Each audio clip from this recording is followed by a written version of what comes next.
Welcome to The Explainer. Today we're going to dive into the strategist's journey. Especially for Professor Palucci's class, we're going to connect all those core ideas you're studying and turn that dense theory into the kind of real-world, decisive action that actually wins. Okay, let's just jump right in and put you in the driver's seat. Imagine it. You're the CEO.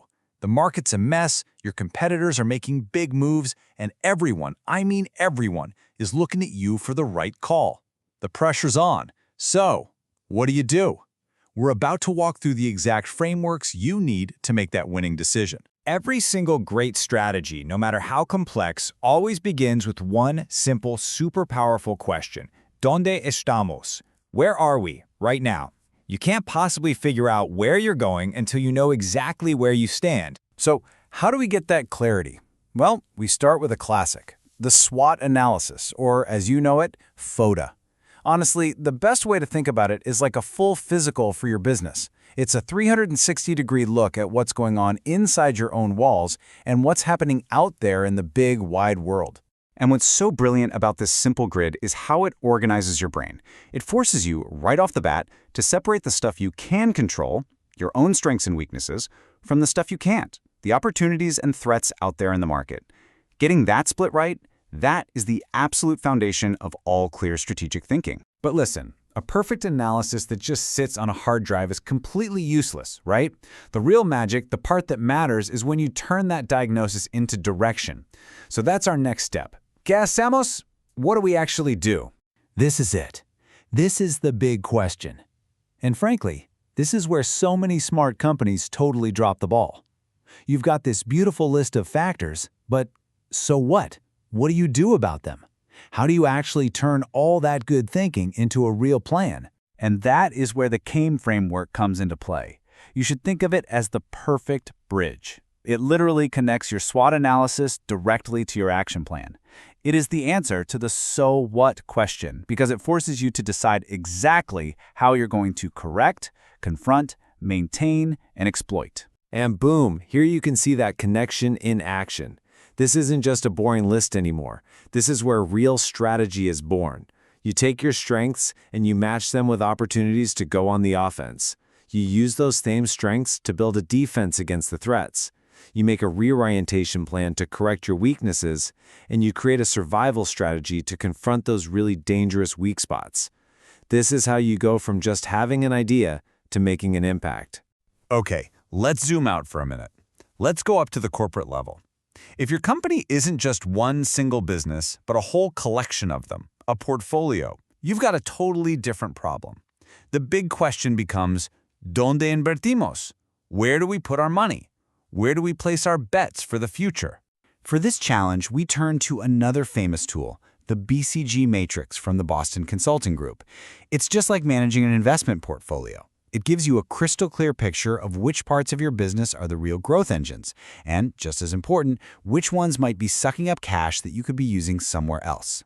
So how do you use it? It's actually super intuitive. You've got to feed your stars. Pour money into them so they can grow and dominate. You milk your cash cows for that steady flow of cash to fund everything else. You've got to make a tough call on your question marks. Do we invest and try to make them a star, or do we cut them loose? And finally, you divest from your dogs before they drain any more resources. It's strategic allocation at its most powerful. Okay, we've zoomed out. Now let's zoom right back in, down into the trenches, onto the battlefield. Once you decide which business you're going to focus on, the next question is brutally simple. ¿Cómo ganamos? How do we actually win in this market?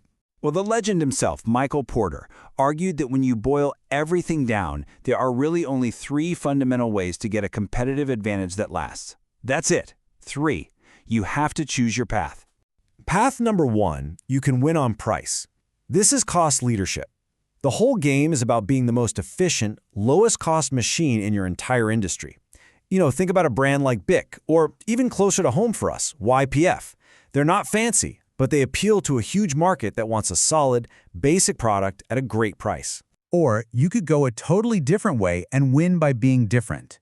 With differentiation, you're not trying to be the cheapest, no way. You're trying to create something so unique, with such high quality, or a powerful brand, that people are happy to pay more for it. Think about the engineering of a BMW or the brand power of Nike. And the third path? You win by not trying to be everything to everyone. The focus strategy is all about picking a small, specific slice of the market, a niche, and completely dominating it. Think about Rolex for luxury watches or Ferrari for supercars. You win by being the absolute, undisputed best choice for a very particular group of people. So let's take a breath. You've analyzed your position, you've planned your actions, you've picked your competitive strategy. The final, big, forward-looking question is this: hacia dónde vamos? Where do we go from here? How do we grow? For this, we've got one more beautifully simple tool, the Ansoff Matrix. What it does is organize your thinking around the 4 basic ways you can grow. It lays them out so clearly that you can immediately see the opportunities, and just as importantly, the risks of each path. So check out this grid. It shows you the 4 paths. You can sell more of your existing products to your existing market. You can find new markets for your current products. You can create new products for the customers you already have. Or, the riskiest move of all, you can try to launch new products in totally new markets. But let's start with the most common one, market penetration. It's all about doubling down on what you already do well on your own home turf. And you don't have to look far for a perfect real-world example of this. This quote about the Mendoza Company, Entre Dos, says it all.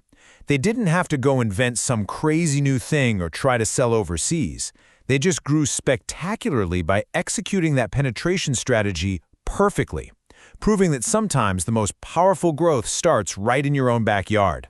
Okay, so after all these frameworks and matrices, what's the one thing you need to remember? It's this: a brilliant strategy on paper is completely worthless without execution. Real success, the kind that lasts, only happens when that strategy is brought to life by every single part of the company, from marketing to operations, from finance to HR. It takes the whole team. So, we've gone on the whole journey, from the deep analysis of where are we, all the way to the ambitious vision of where are we going. In the end, a strategy isn't a detailed map.